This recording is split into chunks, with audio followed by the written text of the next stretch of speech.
friends, I am Arpit and I'm here with today's analysis. Today is 27th of September and we are going to deal with two very important topics. One is India's tech diplomacy from Nehru till Modi. When India started its independent journey, technology was one thing on which the first Indian Prime Minister was very keen on. The IITs were established, Green Revolution was introduced for increasing farm productivity, and which worked in India's favor.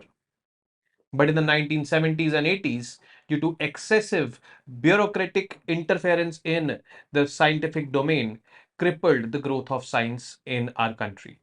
Later on, there was a realization, but we were not able to pick up with that growth.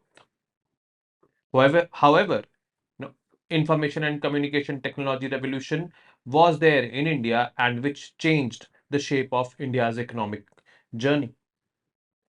Presently, India is foraying into multiple technological advancements like digitalization, semiconductor chip manufacturing, artificial intelligence, and such like. But yes, a lot of work still needs to be done on this front, especially the investment in research and development. Next is SDG 11. This is from our thematic discussions which we are doing, and we've covered till SDG 10. And today we will be dealing with SDG 11. And SDG 11 is about making cities inclusive, safe, resilient, and sustainable. Globally, there is a trend that urbanization is on the rise. And this is quite natural because with the increasing amount of industrialization, urbanization will also increase. Presently, more than or around half of the world's population is living in urban areas. 2022, the world population was 8 billion and around 4 billion people were living in urban areas in the entire world. And this is on the rise. So we need to make cities livable. We need to make cities sustainable. We need to tackle problems like pollution, problems like crimes in cities, problems like, drainage and all. And then only the cities will be livable. So this SDG deals with this urbanization or urban centers in the world, I would say. And obviously, we will see how India is performing on this. So India's tech diplomacy from Nehru to Modi. So there was this article which was covered in the Indian Express and which was all about, India's technological journey from 1947 till now. And the context in which this article was covered was that Indian Prime Minister visiting America and there meeting with global CEOs of multiple tech companies, talking about artificial intelligence, talking about digitalization in India, basically talking about India's technological prowess. So, how has been India's journey with respect to technology adoption, usage, and the efficiency of the technology developed by India? So let us look into this topic. So this context, I hope it is clear to you that why we are covering this. This visit was marked by discussions with President Joe Biden, engagements at the Quad Summit, meetings with US CEOs, and an address at the United Nations Summit of the Future. The emphasis was on technology, reflects India's strategic objectives and evolving nature of global alliances. Now, technology is something which is revolutionizing the way of living. Like, you know, right from the very, very beginning, if I see, it was technology only which brought in machines, the steam engine, which replaced the hydraulic engines. Then later on, it was information technology, IT, which revolutionized the way of living. It made lives easier. Now is artificial intelligence, which is further aiming to make lives easier. Obviously, it has its repercussions as well. Like technology, if it advances too much, then there is this threat of employment. Technology, if it advances too much, can be misused also by some criminal elements in the society, which is happening in case of cyber frauds and all.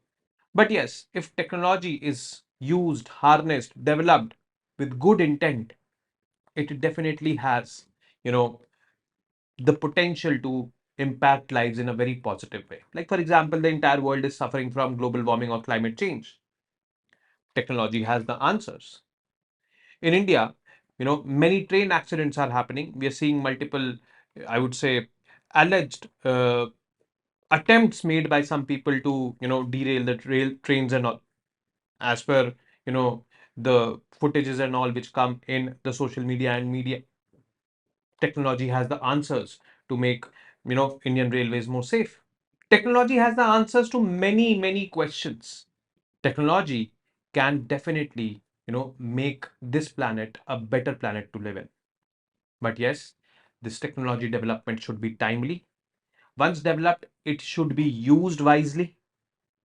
It should be inclusive. It should be shared with all. It should not be limited to only a few hands. And it should be working for the betterment of humankind. That is actually what is the true purpose of technology will be. And it has done it in the past. It has impacted lives of the people in a positive way. Like, for example, green revolution, if I talk about. Yes. If I talk about digitalization, yes. If I talk about IT, yes. So that is the ultimate objective of technology. So let us see how India's, journey has been. But before that, the key outcomes of Modi's tech diplomacy in USA in this particular visit. Initiatives launched during PM Modi's visit cover a diverse range of technological fields. We talked about semiconductor chip manufacturing, strengthening India's position in the global supply chain. We talked about biotechnology cooperation, enhancing healthcare and agriculture. Like we talked about this vaccine, which India has developed for cervical cancer, Quad Moonshot Initiative. Telecommunications and AI, boosting digital infrastructure and innovation. Clean energy and quantum computing, addressing climate change and advancing scientific research. Robotics and small modular nuclear reactors. Small modular nuclear reactors are, with this capacity of generating electricity up to 300 megawatts. And these are small. So these can be factory built. These can be shifted from one place to the other place. These can be less hazardous as well as compared to the large nuclear reactors. So all this we talked about in the Prime Minister's visit to USA. USA, no doubt about this fact, is a technology powerhouse of the world. The amount of USA, the amount USA is investing in research and development is phenomenal. You see, all the big tech companies, they're headquartered in USA. And why not partner with such a powerhouse of technology? But let's see how this technological development in India has been, what has been the journey of India. So, talking about the Nehru era, there was this vision for modernization. He viewed technology as essential for economic development, and probably the IITs, the Indian Institute of Technologies, were set up during this period. He promoted scientists like Homi Bhabha for developing India's nuclear program, and that turned out to be in India's favor. It had made India stronger. It had made India self-reliant also. Then US collaboration. US became a key partner in technology transfer, particularly during the Green Revolution, where the high yielding variety of seeds and all, fertilizers, pesticides and all were supplied to India, or were, I would say, India was helped by USA in this, where agricultural advancements helped to enhance food security in India. The geopolitical landscape favored India as a democratic alternative to communist regimes. So India was a democratic country. USA saw us as a natural partner, although vice versa was not so true because India was following this non-aligned stand. But yes, largely, you know, for USA, India was a better choice or better partner than the communist partners like China or USSR. Then in the 1970s, some challenges were there. The momentum started declining.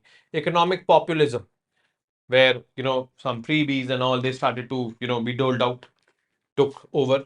Shift towards anti-American policies because in 1971 America was supporting Pakistan in that Bangladesh liberation war. So these kind of sentiments started growing. Bureaucratic control of science and technology hampered progress. Nuclear test. This was the first nuclear test, that is Operation Smiling Buddha in 1974. Further alienated India from the Western powers. Obviously, Western powers did not impose sanctions though, but yes, they became more apprehensive about India, and they were apprehensive about technology transfers to India. They were apprehensive about nuclear trade or nuclear technology to India. They were apprehensive about it. A new grouping named as Nuclear Suppliers Group was formed in the aftermath of India's first nuclear test in 1976. This grouping was formed. So all this started to happen. Brain drain also started to happen. Opportunities reduced domestically because of the declining momentum over here. Many Indian scientists emigrated to the US, exacerbating the loss of talent and innovation potential. Then Indira and Rajiv Gandhi's efforts to reverse this trend. So there was this revival of cooperation. Indira Gandhi aimed to restore technology ties with the US. 1986, after the death of Indira Gandhi, there was this defense cooperation agreement signed with the US. Rajiv Gandhi was at the helm of affairs. Rajiv Gandhi was also responsible for bringing information technology revolution into India. So this reinvigorated. Rajiv Gandhi focused on modernizing India's telecom and computing sectors. Outcomes and limitations, their efforts led to some progress, but structural issues like the economy was closed, it was not open, it was not liberalized, it was not globalized. So this happened, bureaucratic resistance was there, external pressures from the non-proliferation regime limited their effectiveness. So efforts were made, but yes, due to structural deficiencies or structural, I would say, inefficiencies, the outcomes were not so good. But yes, when we opened our economy, then what happened? So we're talking about post 1998 nuclear test. Second nuclear test happened in 1998, and it was followed by sanctions on us. It resulted in sanctions from the US. Not only US, but Japan also imposed sanctions and opened avenues for dialogue on nuclear cooperation, culminating the 2005 civil nuclear deal with USA. 2005, this nuclear deal was there. Actually, when 1998, when this test was there, second nuclear test by India, the US and Japan imposed economic and nuclear sanctions on us. Basically, economic, political, and nuclear sanctions on us.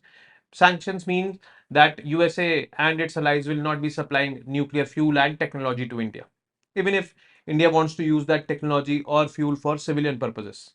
So this was there, but yes, 2005 USA signed this civil nuclear deal, which removed those sanctions. And in 2008, there was a law passed by USA also in its parliament, or in its I would say legislature, that you know gave this legislative backing to USA and its allies to supply this nuclear technology and fuels to India.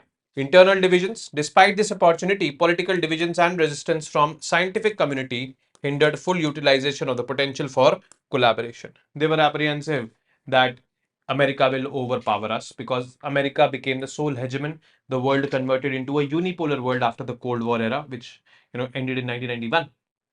So there was this apprehension. That is why we were too, I would say, slow in collaborating. But yes, as situation went on, the world from a unipolar world started converting into a multipolar world, and we projected ourselves as one of the most important, or one of the important poles of the world at that time. So current phase, if I talk about, there is renewed focus on technological collaboration with USA. The advent of majority government under PM Modi reinvigorated India's approach to technology diplomacy. Key initiatives: digital and green technologies, placing emphasis on sustainability and digital innovation as top priorities in economic policy. We also launched Digital India Mission over here in 2015.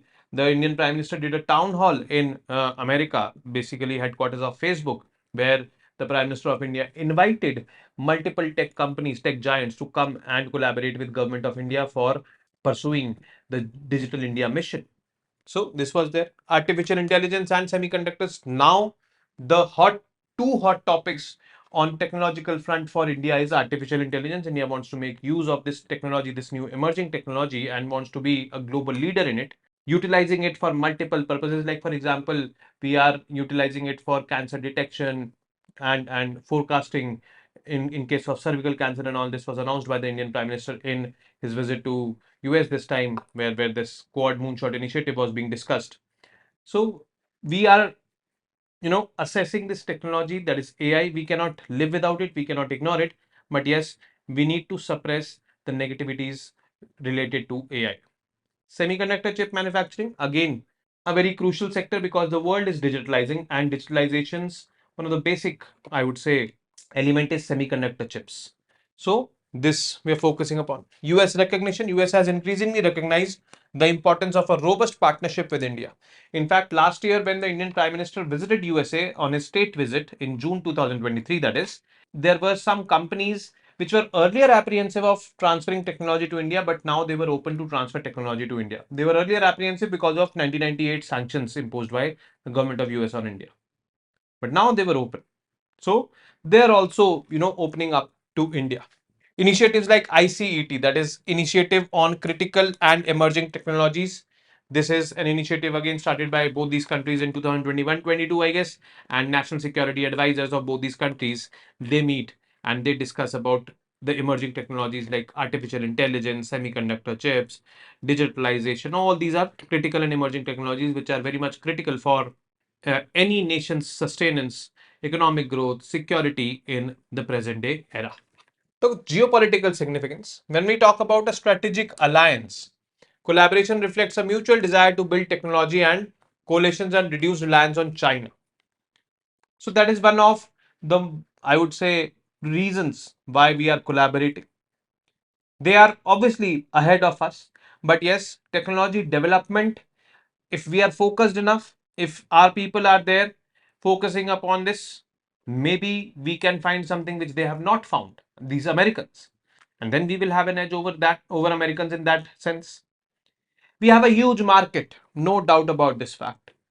We have the world's youngest population, no doubt about this fact. We have the world's highest population in the working age group, no doubt about this fact.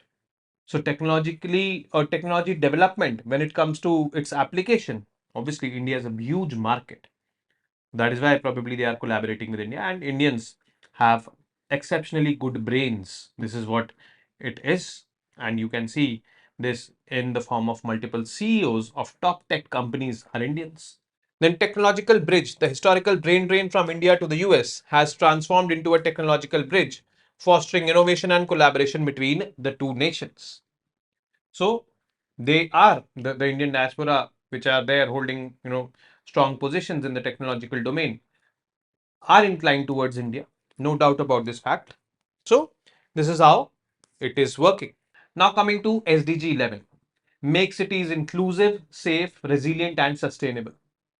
So as we know that the urban population is increasing worldwide, and this urban population, though increasing, is facing a lot of problems, and we need to tackle these problems.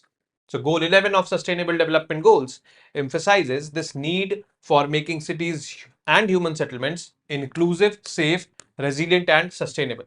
So, make cities and human settlements inclusive, safe, resilient, and sustainable. 1.1 billion urban residents are living in slums in 2020. So, slums is an urban phenomenon in which the living is quite congested. There's lack of ventilation, lack of sanitation, lack of individual toilets. All these are there.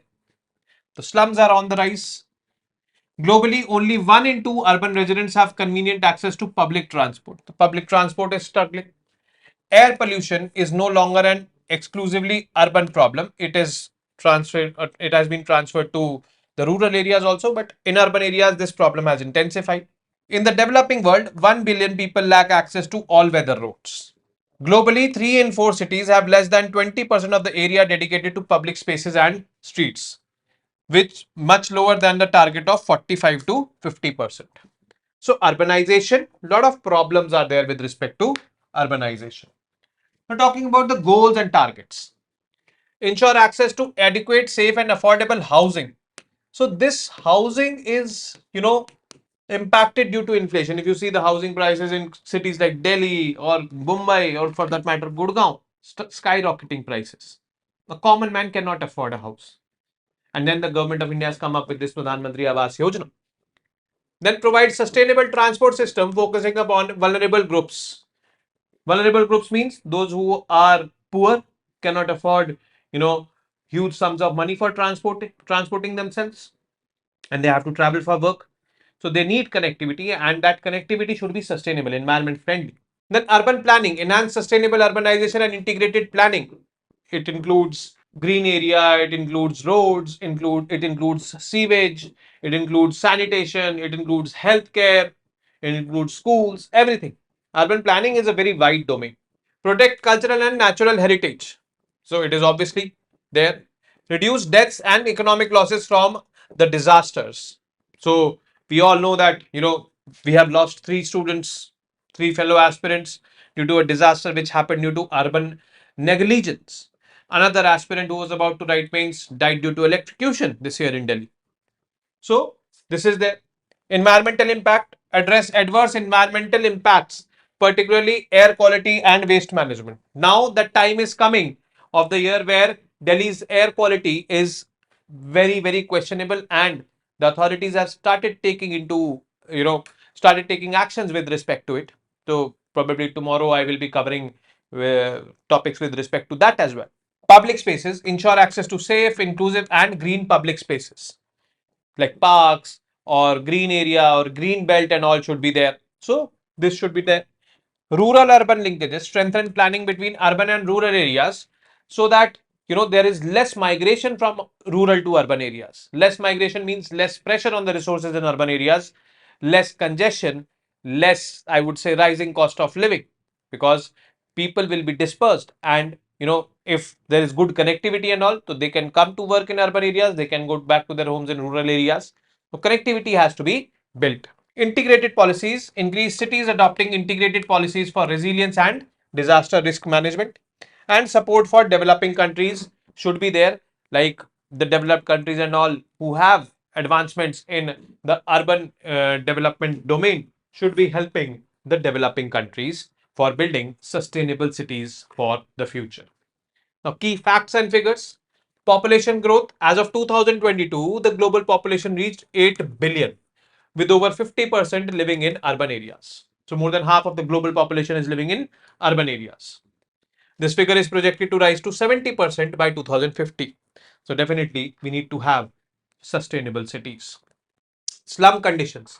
Approximately 1.1 billion people currently live in slums or slum like condition. An additional 2 billion are expected to join them in the next 30 years. Now, slums, they are breeding grounds for crime, they are breeding grounds for diseases, because lack of sanitation and all, spreads a lot of diseases among the slum dwellers, and they can be carriers of those diseases to the non slum dwellers as well. In slums, there is deviance, which leads to normalizing crime in that particular society. So it is like this.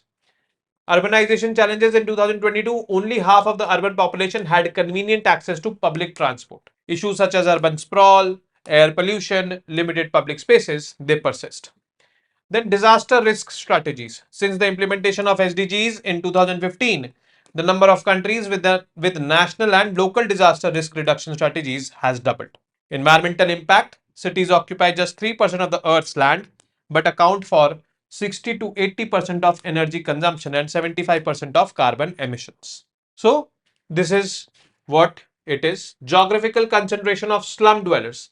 85% of slum dwellers are concentrated in three regions: Central and Southern Asia. So, India is over here, 359 million. Eastern and Southeastern Asia, like uh, ASEAN region, Japan, and all is also there. Sub-Saharan Africa, 230 million. Urban growth rate. From 2000 to 2010, global cities expanded physically faster than their population growth rates, with average annual land consumption rates of 2% compared to a population growth of 1.6%. So, land consumption rate was 2%, average population growth rate was 1.6%. The current urban challenges. First is rapid urbanization. Urbanization generally happens due to urban pull. Urban pull is industries can come, better education facilities, better healthcare facilities, and all. Primarily due to industrialization, it happens. People travel from rural areas to urban areas in search of jobs. Are there those many jobs that many people are coming? Is migration or urbanization happening due to urban pull or rural push? Well, in India's case, it is more of rural push. Means more people come because of lack of jobs and all over there. That is why rural push to urban areas, and they struggle to find jobs over here. They end up doing crimes, pickpocketing, looting, and all. So that adds to urban decay. That adds to a lot of problems in urban areas. So rapid urbanization is not sustainable. Slowly, it should go. So many cities are unprepared for rapid growth. This rapid urbanization leads to other problems also in urban areas, like, there will be more pressure on the resources like hospitals, schools. There will be more pressure on the drainage system, leading to urban flooding and all. So all these things happen. Inequality and poverty. Urban growth in smaller cities exacerbates social inequalities and urban poverty. So those people who have come here, They are living in urban areas, not adequately earning, but the cost of living is high. So they always remain in this condition of poverty. Environmental concerns, pollution and urban sprawl contribute to health issues and deteriorate living conditions. Climate vulnerability, high population density in urban areas increases susceptibility to climate change and natural disasters. So this is basically there. Importance of sustainable urban development. Quality of life. Sustainable practices improve living conditions, reduce pollution, and enhance health. Economic growth. Investments in infrastructure like public transport generate economic activity. Social stability. Addressing inequalities foster social cohesion and stability. So, this is the importance of sustainable urban development. Now, talking about SDG 11 and India, what is the situation of urbanization in India? So, according to Census 2011, which is the latest census as of now, around 38.8% of India's population was living in urban areas. Means most of India's population is living in rural areas. But yes, in this census, which might be released in 2025, we will see more than 31.2% population in urban areas. So, the figure is 31.2% according to census 2011. If I said it wrong, so this is the correct figure, 31.2%. So we'll see more than 31.2% urban population in India because urbanization in India is also increasing. But yes, I believe that still more than half of India's population will be living in the rural areas. The problems are here in urban areas, but yes, some achievements are also there. Like, for example, 99.1% of urban households in India live in pakka and semi-pakka houses. 90% wards have recycle, 100% source segregation of waste they follow. But how much it is implemented? That is a big question. 95.29% individual household toilets constructed against target the Swachh Bharat Mission urban. 78.46% of the municipal solid waste generated gets processed. 13 persons were killed in road accidents in urban areas for every 1 lakh population. The deaths due to accidents in India is the highest. Installed sewage treatment capacity as a proportion of sewage generated in urban areas, 50.67% capacity is installed, means around 50% of the sewage which is being generated in urban areas is untreated. That is causing a problem. That is why Yamuna and all are so polluted. 97% wards have door in 97% wards have 100% door to door waste collection. 3% wards do not have 100% door to door collection. So that is good, but yes, we need to improve more on this. When we talk about India's performance, so states score range from 38 to 98. UT score ranges from 33 to 100. Top performers Maharashtra and Chandigarh. Categories: 22 states and 5 UTs are categorized as front runners. Scores between 65 and 100, while 3 states and 1 UT are in the aspirants category, that is scores below 50. Key indicators and highlights: urban households and kacha houses. National data: 0.9% live in kacha houses according to National Family Health Survey 5. Top states: Kerala has 0 households in kacha houses, while Arunachal Pradesh has the highest at 10.4%.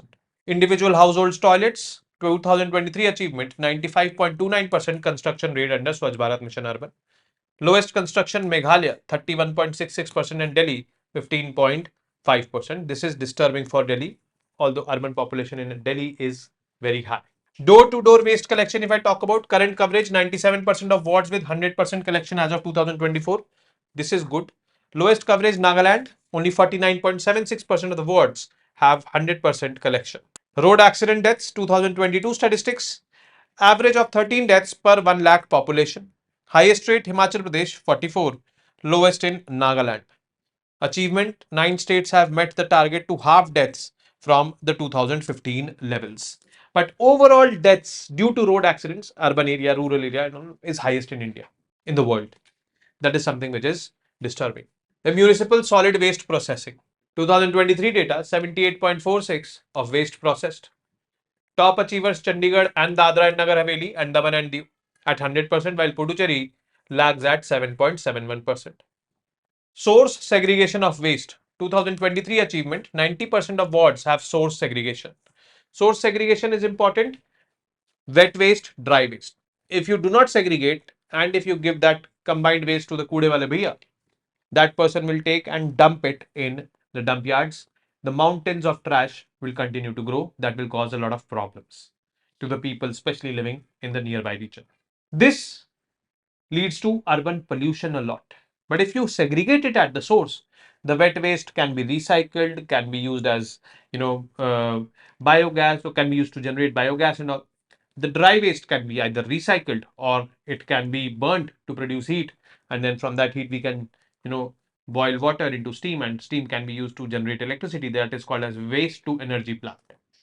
So India has established around 6 to 7 waste to energy plants in the country as of now. 2 or 3 of them are in Delhi only. So that is the importance of source segregation. Sewage treatment capacity. Current capacity 50.67% of urban sewage can be treated as of March 2021. Exceeding capacity Himachal Pradesh 133.62%, Maharashtra 107.82%, and Chandigarh 155.85%. No treatment capacity states like Manipur, Arunachal Pradesh, and Nagaland lack sewage treatment facilities. That is concerning. These are beautiful states, Northeast, but they will no longer remain beautiful if they do not adopt these kind of sustainable practices. Now coming on to the MCQs. Which of these factors impacted India's scientific progress during the initial years of independence? First, lack of funding for scientific research. Second, bureaucratic control. Out of this, you have to find out the correct one. Which of these were consequences of India's first nuclear test in 1974? India got alienated by the Western powers. Nuclear suppliers group was formed. Sanctions were imposed on India. Only one and two, only one and three, or all of the above. Third, the initiative. This is V. The Initiative for Critical and Emerging Technologies (ICET) is a framework between which two countries? This is relatively very simple question. India and South Korea, India and USA, India and Japan, or India and Singapore. Fourth, consider the following statements with respect to urbanization and mark the correct one. Slums is an urban phenomenon. It simply means that slums are not found in rural areas, they are found in urban areas only, or what? You have to find that. Currently, half of the world population is living in urban areas. Only one, only two, both one and two, neither one nor two. Now, the answers to yesterday's questions. Which of the following statements are true with respect to Hilsa fish? It is found only in fresh water. No, it is found in fresh as well as salty water. Bangladesh produces more than half of the world's Hilsa production. Yes, 70% is produced in Bangladesh. So this statement is correct. Only two is there. Which of the following is current conservation status for Hilsa? Is it endangered? No. It is vulnerable? No. It is least concern. Critically endangered, we chhod do. So C is going to be the correct answer for this. Third, according to the petitioners who filed petitions against Indian export of arms to Israel, which of the articles of the Indian Constitution are being violated? Article 21, yes, right to life of the people of those countries where Israel is attacking. Article 15B, no, it is Article 51C which is being, violated. That is, the government of India has to respect the international treaties and agreement which it has signed. Article 14, yes. So it is only 1 and 3. Fourth, consider the following statements with respect to these batteries and mark the correct one. The first statement is lithium iron phosphate batteries degrade at a slower rate as compared to nickel cobalt batteries. This is absolutely correct. And that is why more and more these kind of batteries are being used. LFP batteries can be charged faster than nickel cobalt batteries. No, this statement is wrong. Nickel cobalt batteries can be charged faster. Their energy density is higher than the LFP batteries. So this statement is wrong. This statement is right. Only one is going to be the correct option for this. So with this, we have come to an end of today's class. I will be sharing such important news pieces with you tomorrow. Till then, you guys very well know what to do. Keep studying, keep reading, keep writing, and most importantly, keep revising, keep watching the videos, keep attempting the questions. If any doubts, keep posting those doubts as well. Namaste. Jai Hind.